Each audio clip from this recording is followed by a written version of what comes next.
아침 묵상에 오신 여러분들을 환영하고 축복합니다. 또 하나님께서 새로운 날들을 허락하셨는데요. 또 새로운 날에 걸맞는 또 새로운 은혜를 또 오늘 하루 우리의 삶 가운데 허락하실 줄 믿습니다. 오늘은 에덴에서 쫓겨나다라는 제목을 가지고 창세기 3장 20절부터 25절까지 말씀을 좀 살펴봤으면 좋겠습니다. 우리 22절 말씀 같이 한번 읽어볼까요? 같이 읽도록 하겠습니다.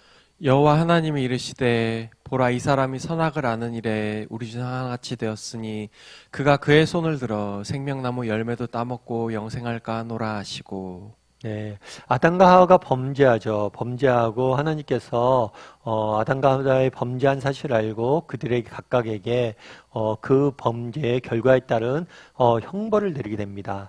그런 다음에 22절에 보면 이렇게 이야기하죠. 여호와 하나님이 그로 이르시되 보라 이 사람이 선악을 아는 일에 우리 중에 하나와 같이 되었다. 이 사람이 선악을 아는 일에 우리 중에 하나같이 되었다라고 표현합니다. 그렇다면 이 표현은 무엇을 의미할까요? 사실 이 표현은 인간이 하나님과 같은 존재가 되었다는 의미가 아니에요. 하나님 같은 존재가 되었다는 의미가 아니라 하나님처럼 뭐 했다는 거예요? 하나님같이 스스로 하나님이 되고자 했다. 이런 표현이 저보다 정확할 것 같아요.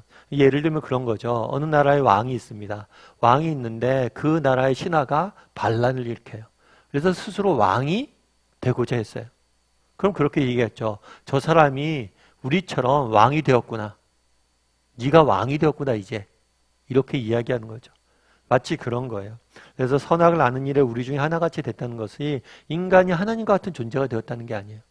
그들이 스스로가 왕이 되고자 했고 스스로가 하나님이 되고자 했다는 것을 의미하는 거예요.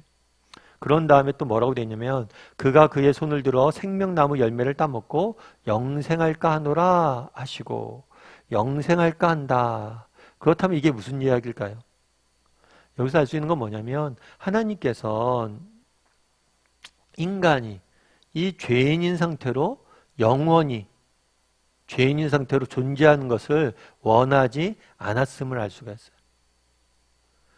그날에 하나님께서는 에덴 동산에서 아담과 하와를 내쫓습니다. 아담과 하와가 범죄한 이후에 에덴 동산에서 쫓김을 당하죠. 그럼 왜 그곳에서 쫓김을 당했냐는 거예요. 우리가 왜 그랬어요?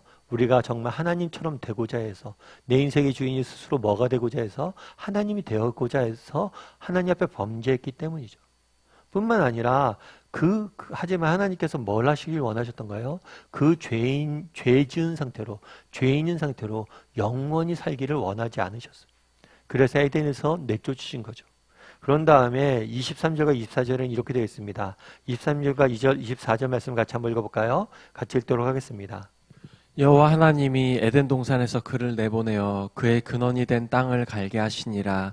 이같이 하나님이 그 사람을 쫓아내시고 에덴 동산 동쪽에 그룹들과 두루 도는 불칼을 두어 생명나무의 길을 지키게 하시니라. 예, 불칼을 두어 지키게 했다. 에덴에서 사람들을 내쫓고 아담과 하와를 내쫓고 또 불칼을 두고 지키게 하셨다라고 이야기했죠. 에덴 동산 내쫓은 이유는 앞서 이야기했던 것처럼 정말 죄인인 상태로 인간이 영원히 지금 하나님 앞에 죄 짓고 하나님부터 멀어졌잖아요. 이 관계가 깨진 상태로 영원히 인간이 살길 원하지 않으셨어요. 그를 회복시키기 위해서 그를 뭐예요? 다시 하나님과의 관계를 회복시키고 그를 구원하고 되돌리시기 위해서 하나님께서 뭘 하신 거예요? 에덴 동산을 내쫓으신 거예요. 뿐만 아니라 뭐가 지키게 했다라고 되어 있냐면 불칼이 지키게 했다라고 이야기를 합니다. 그럼 이 불칼은 무엇을 의미할까요? 실제로 우리가 알고 있는 불칼일 수도 있겠죠. 그런데 이 불칼은 뭘 의미하냐면 전통적으로 칼은 뭘 의미하냐면 정의와 공의를 의미합니다.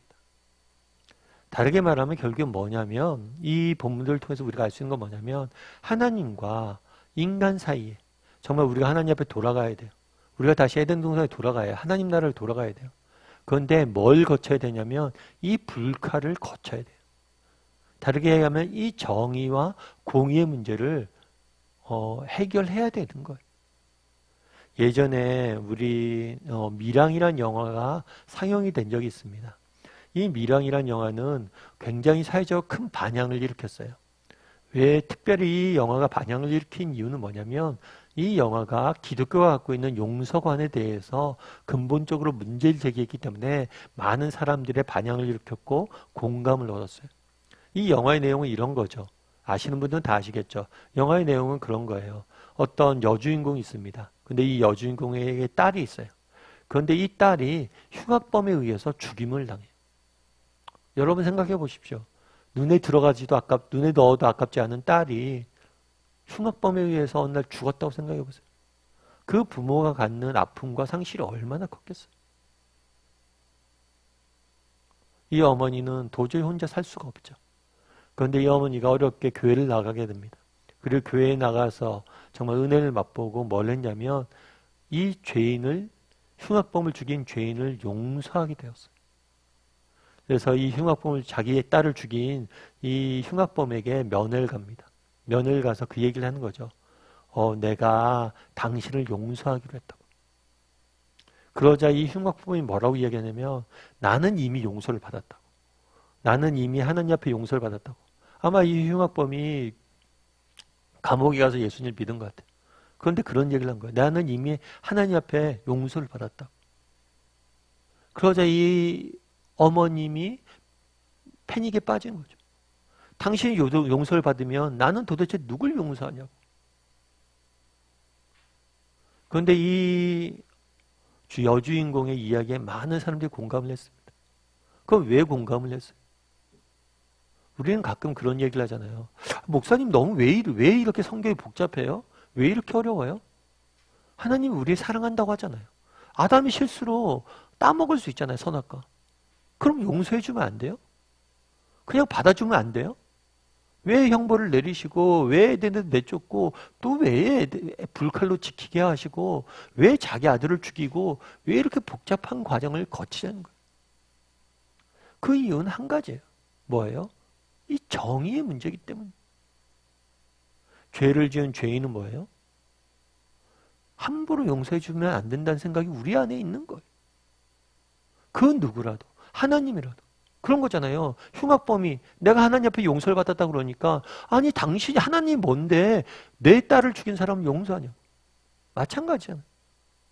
아무리 하나님이라고 해도 함부로 인간을 용서할 수 없는 거예요. 결국에 이 모든 문제는 어디서 생긴 거예요?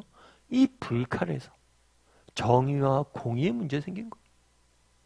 아담이 범죄하는 순간 하와가 죄를 짓는 순간 그냥 이 죄를 용서할 수는 없게 되는 거예요.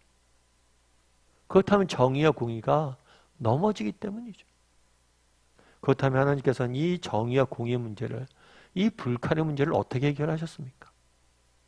어제는 나누었지만 어떻게 해결하셨어요? 하나밖에 없는 아들을 우리를 대신해서 죽게 하심으로 그 공의를 이루셨죠.